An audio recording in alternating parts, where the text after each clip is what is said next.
Welcome back, my starboard lovers. It's SJB here, and we're playing the Heroic Challenge for Bleak Valley. Now, big difference between the previous area and the challenges in this area, because all of the units specifically have more health. So now that we're playing on Impossible, everything's going to get that much more difficult here. So we're going to jump in. Here are my tower loadout. And again, I'm going to use the free set of towers, so no paid towers at all in my loadout. And I'm going to do a crossbow and a crossbow start. That is going to be the start here. I like this spot in particular because we can hit the guys coming in here, and coming in here. So that's kind of a trifecta of a location. In addition, I'm going to go for a quick flame spitter here and a flame spitter over here. All right. And I might not get the scrap to fourth here, but we're going to see how it goes. We'll see how it goes. And then we're just going to go boop, boop, boop, and bibbity, bobbity, eventually boopity. A lot of flopping and blipping going on here. Okay, whenever possible, I like to try to get a scrap bomb going. So even though this guy's not even fourth here, I'm just going to focus more of my reinforcements and stuff on the right to make up for that fact. And eventually we're going to go for the exact same thing on this side. Fourth here with the scrap bomb combo. Now, the major thing here is the flying units. Flying units specifically get way more difficult than they used to be. So if you go heavy on the artillery, like scrap bombs, for example, or flame spitters, you can run into some major issues really quickly. So instead of that, I recommend going for, again, the crossbows over here, but you're going to want to get some magic to kind of do some cleanup here. So I'm a big fan of the Arcane Wizard, personally. I think it's very consistent, good damage overall. So I'm going to build an Arcane Wizard in the back here as soon as I possibly can, basically. So scrap bomb, then Arcane Wizard combo. That's my goal, at least. Now, the Flame Spitter's not doing much right now, but it's kind of nice if you just set a couple guys on fire, because they do burn damage over time.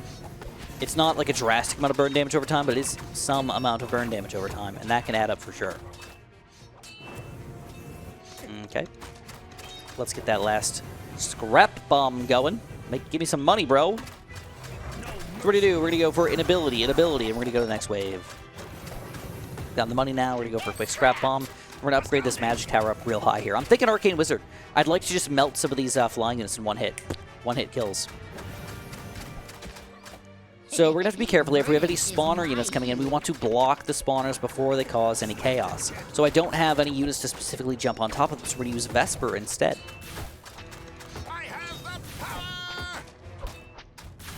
So far, so good.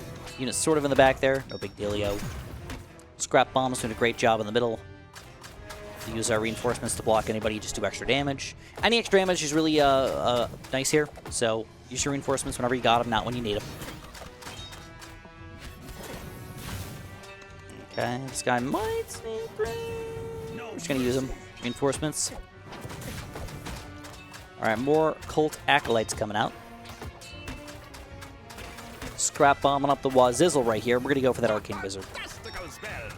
Seems like it's in a weird spot, but I like them to be further back in the map on purpose, and that's to clean up any of these strong guys that are able to sneak through defense, basically. Now, I've got the Dwarven Flame Spitters here, bro, and I think I want to go at least like second or third tier over here for that extra burn damage and regular attack damage. And I want to get some abilities, but it's really tough knowing that there's flying units at all, and I can't fully dive into it. So here we go. Flying units, Corrupted Stalkers up the wazoo. So we're going to move Naru to the front. We're going to move Vesper on top of the Twisted Sister, and we're going to shoot them from a distance. This is the goal. Naru's going to randomly attack these guys, and then they are no longer going to, ooh, let's go for quick barracks in the back here. Make sure nobody sneaks through. Now that we have Twisted Sisters, ooh, I think I can do it. Twisted, just like, oh, it doesn't work. Dang. Okay, we're going to sell this. We're going to go for a quick crossbow instead. Got a lot of units back here. Shoot them. Naru can finally move to the back. I'm just going to use all of our abilities here since there's a lot of guys kind of lining up. All right. Not exactly the most stupendous play here. We go for another Mage Tower right in the middle. Just like this. And we can use our reinforcements in the back here to clean up any of these flying units. This is the key to everything. Alright, Vesper, we're going to move him back just a little bit. You really want to use him on the Twisted Sisters if at all possible, and I didn't do a great job on that before. We're able to, you know, manage. Alright, we got Twisted Sister and Cult Acolytes. So we're just going to use our reinforcements. We're going to go to the next wave. And then I'm going to get my Dwarven Flame Spitter up a little bit.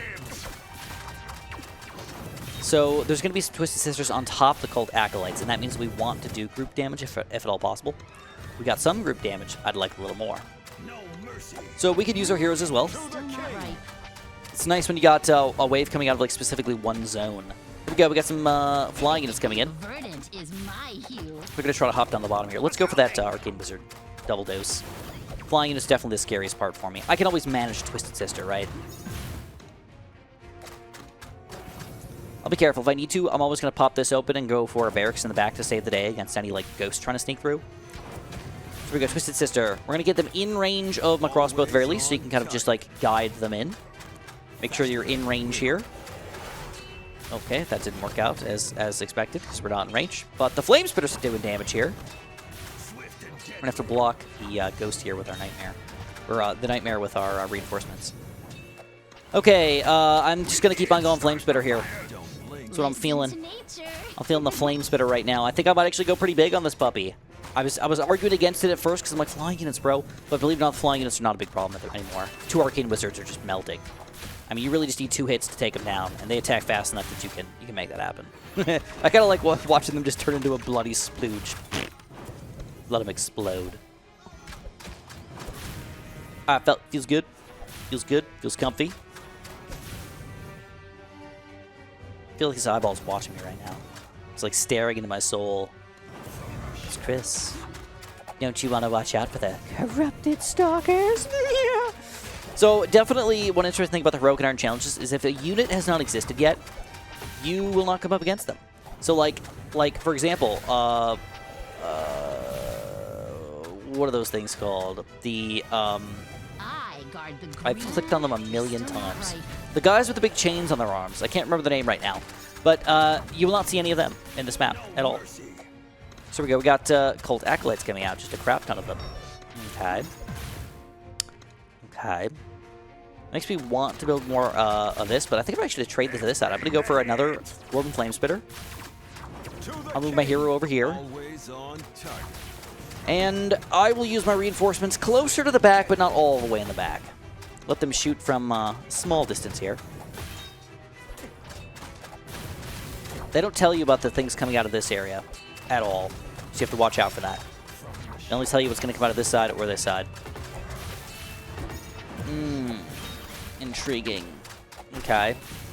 All right, I'm going to do it. I'm going to go for a Blazing Trail, a Scorching Torch combo. I know. Again, building any upgrades on a spot where you specifically are like, dude, you have nobody coming out from over there. Why are you doing that?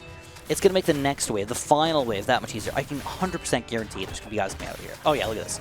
Twisted Sister, Cult Acolytes. Twisted Sister, Cult Acolytes. Now, the problem here is that I don't have that much defense up at the top here. So those Twisted Sisters can actually cause some chaos for me. So what I'm going to do is put both my heroes on this side. I'm going to buy the Blazing Trail up to 2 and level 3. And then, believe it or not, I'm going to try to start upgrading my Dwarven Flame Spitter over here as well. So we got some TPs happening over here. We gotta use our arrows. Now we're good. Gotta be a little careful, man. I mean, these guys are reasonably tough. Okay, Twisted Sister, get everybody in range and block. Usually I don't like to use arrow people on top of this, but they gotta be in range. Come on, they gotta be in range. These barracks guys hopefully can take down one Nightmare, right? With a little crossbow help? Gotta be. It's gotta be. There's another Twisted Sister actually sneaking through a frickin' Dwarven Flame Spitter. You gotta be kidding me right now. How much health do they have? 660? Okay, that's not even that intense. It's like a medium amount of health. As we're going to do, we're going to use some arrows against the grain here. There's some guys getting in the back, which I don't really like. So let's spend our money. Crossbow up here. We'll go for a final nail on the back, which is something I don't love. But if you get that crit in the back here, it's nice to just stall people. Keep them on the screen for a little longer. In addition, we got more flying units trying to sneak through, so we're going to go for a little more magic damage. I like the consistency of it. We didn't block the Twisted Sisters in the front, which was a problem, admittedly. I was hoping the Flame Spitter was just going to take care of them all, but evidently he did not. Kind of upsettingly, did not. Because everybody else was attacking all the other guys, basically. Alright, looks like we're going to manage it. A little bit troublesome, a couple flying guys still trying to stick to the back of your defense, which is obviously the trickiest part of the entire challenge here. But we manage it. We make it through. If you guys enjoyed, press that like button for me. I'd really appreciate that. Subscribe if you have not. And of course, have a super duper delicious day.